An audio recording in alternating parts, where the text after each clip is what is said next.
If you've ever wanted to build your own Proton pack, the full-size 3D printed beast that lights up, makes sounds, smokes, and turns heads at every con, then this is where you start. Whether you've got a high-end 3D printer or a budget-friendly one, whether it's your first build or your 50th, it doesn't matter. I'm walking you through exactly how I did it. What went well, pretty proud of that. What went wrong, it's taken so long to do that. And how you can do it better. So, let's fire it up. Like any good 3D print project, it all starts with the right files. And when it comes to printing a Proton pack, there's really only one choice: the QPack. It's an open source project designed to be a highly detailed 1:1 scale screen accurate Proton pack. The files themselves are free, but there's also a fantastic paid guide with print settings, orientations, and detailed construction tips. It's worth every penny if you want to get the right results first time. And also, it's your way of saying thank you to the creators of this amazing pack. I'll drop the links in the description below. And with that in mind, I'm not going to spend ages showing time lapses of me printing each piece of this pack. We're going to jump straight in. So let's wind back the clock to Matt from a year ago, putting these pieces together. After a lot, and I mean a lot, of print hours, you'll end up with a lot of parts you need to put together to make your final pack. To do this, I'm using a pack of 3M hex screws, a small hex screwdriver, and 5-minute epoxy as an adhesive. Following the QPack instructions to the letter, gluing and screwing each part requires some patience. Having major trouble screwing this together right now. Some of the screw holes, because of the printing, are not big enough, so I'm going to just drill them out a bit. I just realised I have an even better idea: a tapping bit. Hopefully this should also fit in there a little bit better as well. Okay, yes. And the other problem, of course, is that I'm having to use this tiny little thing because I cannot get my screwdriver into this space. So it is creating some challenges for me. Let's face it. But that is now going together, thankfully. After putting the larger pieces together, it was clear that some finishing and filling would be required before full assembly of the pack. These prints have got really hard edges, and I've actually caught my finger on them a number of times. What I'm doing is using one of these scraping tools to take the edges off, and also to take some of these heavier striations off here. To create a smooth appearance where the 3D prints have joins, I used car filler. You mix a small amount of the red hardener with the filler until it turns a grey-brown, and then you have around 5 minutes until the filler starts to kick. The whole point of this is to hide the joins between printed parts to make it look like one large piece. And if you're thinking, how do I keep track of all these things that I need to make this pack? Don't worry, I put together a complete guide of all the things that I purchased and bought to get to the point of finishing this beautiful pack. Just go to creativegeekery.com/Ghostbusters and look for the 3D Proton Pack build link. A few minutes later.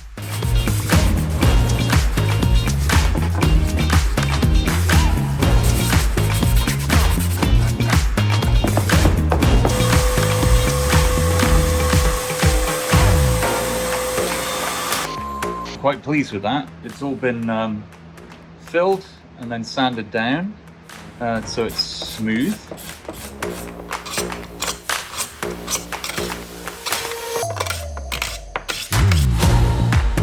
I'm just prepping screws ahead of time because what I want to do is put the glue on the edge, hold it, and then screw them in quickly. That's the plan.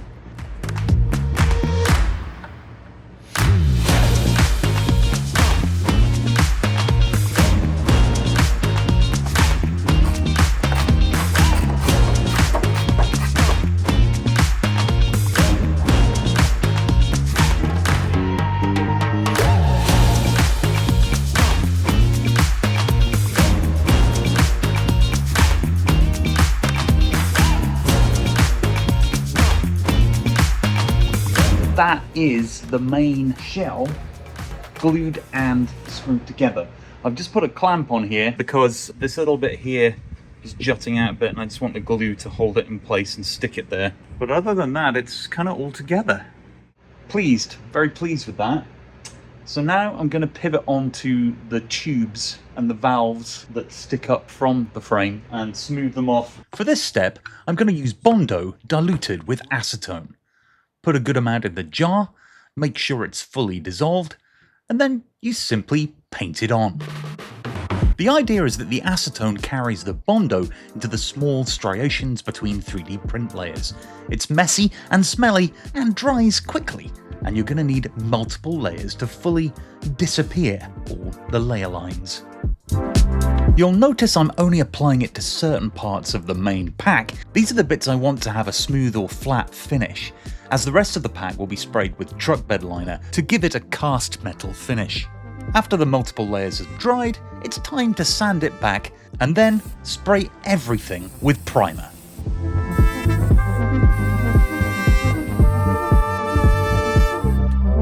After a bit of cleaning up, it's time to spray with truck bed liner. As mentioned before, this gives the pack a cast metal texture and is also great at covering and filling any stray layer lines or imperfections in your 3D print. Here you can see me drawing around my pre-painted pack on a piece of thin, high-density particle board and then cutting it out with a jigsaw. This is to create the motherboard, which is the back of your pack, and everything has to connect to it. So your Alice frame, your straps, and obviously the pack itself, the shell. And so this really forms the structural integrity of everything. So it's kind of important to get it right. You don't have to make your motherboard like this. You can even buy one online, made from aluminum. I chose this method because it was easy for me to achieve in a limited time frame. So now it's time for me to see if the motherboard I just cut and sanded will actually fit on my pack. I measured it pretty closely. I drew around my pack and then used drawings of a motherboard to approximate the other pieces and some other measurements I found online. Let's hope this is good. Okay, we are good. At least it wasn't too small, so just a little bit of sanding. I might get out the jigsaw again just to tidy up some of the edges.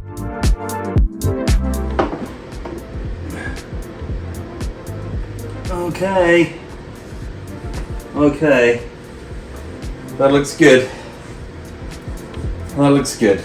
If you are enjoying this video and you're a fan of Ghostbusters, then you're gonna love this channel. If you're not already subscribed, consider subscribing now by hitting that subscribe button below. It helps me to make more of these videos and ensures that you always get notified when something new hits this channel. I'm going to use this flat enamel black paint to paint all the parts of the pack that I want to have a smooth, untextured surface.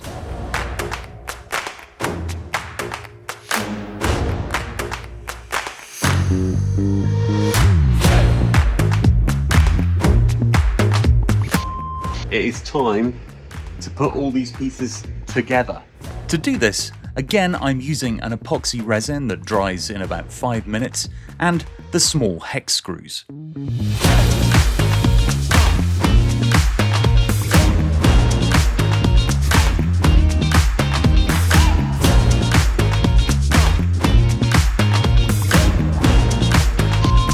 With the shell mostly put together, it's time to figure out how to connect it firmly to the motherboard.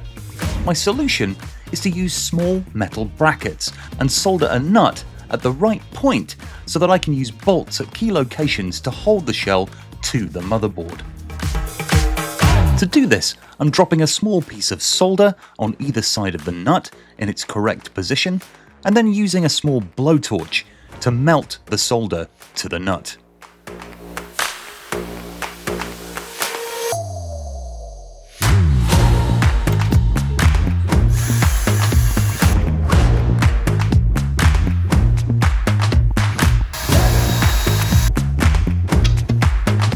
Almost there.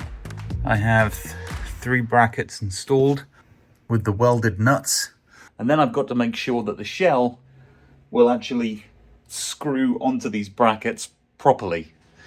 Who knows if that will work. Hopefully after that's done, I can start playing with the electronics. To find out how I integrated the electronics and did the final weathering, you're going to want to watch this video. I'll post the next episode right here when it becomes available. So just click right here and you can watch the next part.